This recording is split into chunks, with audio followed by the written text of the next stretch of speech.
I'm glad you're here, Henry. What's happening, sir? Uncle Sahanush sent for me. No doubt he wants to give me another ear-bashing about the error of my...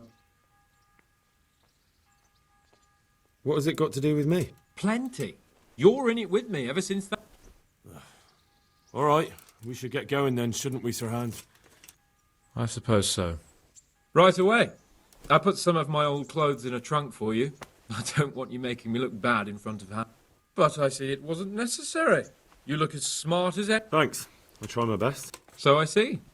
But you can come and get those clothes later anyway. They're a little worn, but they're as fine as anything you'll...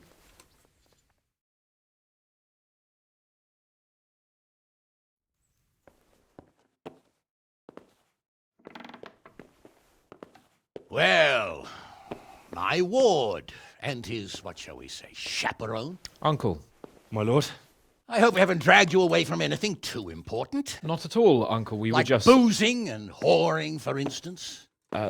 Uncle, I can... Perhaps you were busy, causing mayhem in the middle of the night and beating up my subjects. No, it wasn't... Henry and I were just... Henry's as big a fool as you are. But he's not my ward, thank Christ. What the hell do the pair of you think you're doing? There are people in this fiefdom who work from dawn to dusk to put food on their tables, and on yours, may I remind you. And then they look at you, Hans, their lord and master, and see a drunken layabout. That fellow you beat up last night was a guard, a new guard on the town watch. And he couldn't report for duty this morning because of his injuries. I had the bailiff here complaining, and could I tell him what I really think about this whole sorry affair? Of course not. That would demean me. And you too. So I had to sit gaping like a stuffed owl and listen to his grievances. Maybe you think because you're the lord here you can get away with anything. But you're sadly mistaken, you blockhead.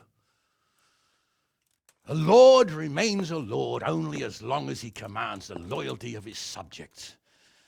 And I'm sure I don't have to tell you the folk here are not exactly enchanted at the prospect of having you in charge. That was the last straw, Capon. One more of your escapades and I'll send you to your mother in Polnar. For all I care, she can dress you up like a wench and marry you off to some Hungarian. Uncle, that arson Archibald tried to murder me. What was I to do? Oh, don't exaggerate.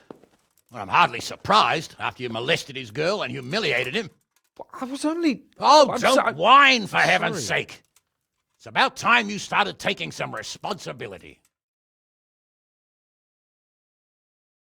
I have a job for you. Maybe that will keep you out of mischief. Sir Milota of Oleshna has turned up here. Do you know him? Isn't he Sir Bernard's cousin? He is. He came here with the remnants of his retinue to seek refuge. He's seriously wounded. What happened to him, sir? His fortress Oleshna was attacked by one Wulfrin of Camburg. Milota pursued him almost as far as Neuhof and engaged with him. Unfortunately, the skirmish didn't end well for Milota.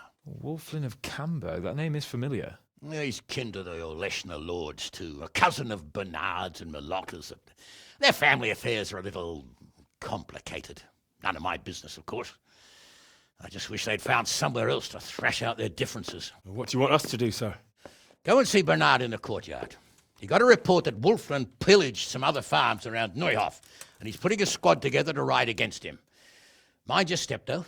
It's a family affair, after all. Maybe more to it than meets the eye. The important thing is to get that damn scavenger out of the domain. If possible, without bloodshed. I can't afford to lose any men over this business. Have I made myself clear? Yes, sir. Very well, Uncle. Get to work, then.